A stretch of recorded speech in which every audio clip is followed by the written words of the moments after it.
Okay, good morning, Year 7. I hope you're all well and healthy and keeping safe. We are going to be looking at our DT lesson today, trying to get things back to normal as possible.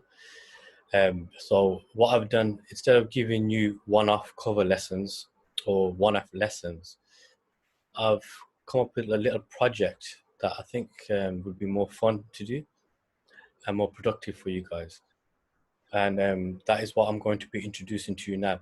Most of you are aware of how I teach things in ICT, where you have an online folder to work from, where you save all your work. That is how I'm going to be doing all my subjects for this online learning that we are going to take part in. It makes it a lot more easier for you to keep all your work in one place, and it gives me a better chance to check your work and give you feedback. So those who are not familiar, please do send me a message and I will be more than happy to explain that further. So let's have a look at today's task. Now, all of you will be given a folder, portfolio, whichever one you want to refer it to. And you will open it up exactly like you do with your ICT folder. And your project is, you are going to be designing a board game. Now, if we have a look at the first slide here. Now, the first slide is your title page and title introduction to the project. And if you have a look at this now, it's got design and technology at the top and board games with some pictures of board games that you can see. And you are going to be designing something on those lines. It's just to give you a bit of inspiration. And the first thing I'd like you to do is, if you just look at where I'm highlighting section on the screen, and you have your name, which is obviously your name. I want both first name and second name. I want the subject, which is design technology, and your form. Okay, so if you're year 7D or 7B. But once you have filled that in, you can move on to the second slide.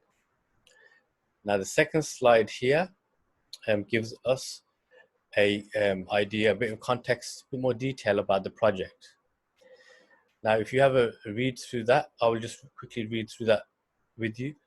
The top, real designers have to work through certain steps each time and also revisiting them. So this is how we are going to structure your project work.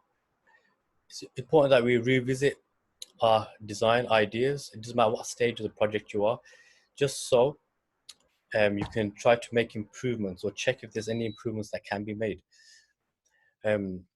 We're going to be going through the context, research, design brief, specification, designs, developments, including modeling, planning, making, evaluating. So this is a normal structure that we take when we carry out any type of project. And that's what I'm going to try to stick to in this project that we're going to do on board games. So the context of this, games have been used throughout history, both to entertain and to inform. Games are an integral part of all cultures. Many of you will have games at home, have played games. There was even an ECA of board games. So I think a lot of you are familiar with these type of games. It could be Monopoly, Snakes and Ladders, Ludo, and there's many games out there which you are going to be looking at and researching to help you with this project. So let's have a look at the design brief. Remember, the design brief is just a brief summary of what's required from you. So today you are to research, design and plan a new game or adapt an existing game for a target user of your choice with a clear learning theme. So even though I've put today we're going to be focusing on research, not designing or planning. This is just to give you an idea of what the project entails. Don't worry if it's a bit confusing at the minute, it'll become clear as you work through today's work. Okay, so let's move on to the next slide. Okay, so your task for today is going to be mood board. You're going to be creating a mood board on the different types of games that you have researched and found. Okay, so if we look at the board now, or the screen, I say board like I'm still in class, but if you look at the screen now, a mood board is part of your research. You need to search for as many different and varied images of different types of games. Paste them onto the next sheet, which I will move on to in a second. So you're going to be doing a lot of research online, looking for different types of board games, and it's better to have different varied types. Varied means different, not just the same type of board game, because the more varied or the different types of board games you put on there, the more ideas you will have for your own when you are designing your own. The images should cover your page and will be used as inspiration in order for you to gain the best possible outcome. So if you have a look at the bottom here, you have two examples. I'm just trying to get my highlighter on. Okay, you have two examples. One example is on the left as you look at the screen, and another example is on the right.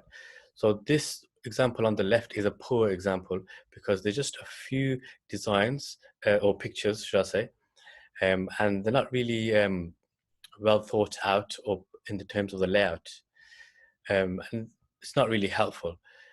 If you turn to the right, you can see many pictures, different varied designs. This example that we've got is dog products. Now, you can see the one on the right here, the one that's a good example. It's got many different types of products, whereas the one on the left, it's just got pictures of dogs. There's one picture with a dog on a leash. I suppose that's a product as well, but that's about it on the left. It's not helpful. The one on the right, you have many different types of products. You've got a little dog here with some type of paddling pool. You have dog accessories here. You have a dog with some type of device on its mouth. I don't know what that is. You have a device, you have a dog here with some type of kennel, portable kennel. You got different types of ones. So what you're going to be doing is you're going to do something similar, but instead of obviously dog products, you're going to be looking at games. So where are you going to put your work? So let's have a look at this next screen. Okay, let me just get rid of this video so you can have a look at the whole screen without my head interrupting or blocking anything on the screen. So here is where you will be pasting all your pictures of your games, board games that you've found online. Now, this is the key part on the top right-hand side, steps to success. Now, as you go and fill out this mood board, keep an eye on this and follow this to see if you've completed or not. This is going to be your guide, and this is what I'm going to actually use to mark your mood board. So step number one is I have at least 10 pictures. So you can count if you have at least 10 pictures. You can have obviously 10, but if you have 15, 20, that'd be a lot better. It gives you more variety. Another one is I've annotated some of my opinions on the game. So if there's anything that points out, if anything that stands out to you in one of the games, I want you to write something down. So maybe it might be a color theme. It might be the way the game is designed. It might be how many players can play the game. It might be the little components in the game that you thought were quite good. So I want you to annotate that. Remember, annotation is a form of labeling, and I don't expect you to write a full essay, but maybe just a few words. The next one is I've presented the pictures neatly. So think about the layout of your pictures and how you're going to present them. Don't just dump them without any thought. Try to put them in some type of organized fashion so it makes it look more visually appealing, or should I say aesthetically appealing. Just remember, aesthetically pleasing means looking attractive, the way it looks.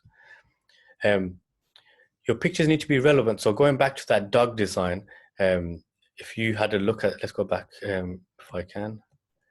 Okay, if we go back to that dog design, which I will try to do in a second, you could see that the one on the right, the one that was a bad example.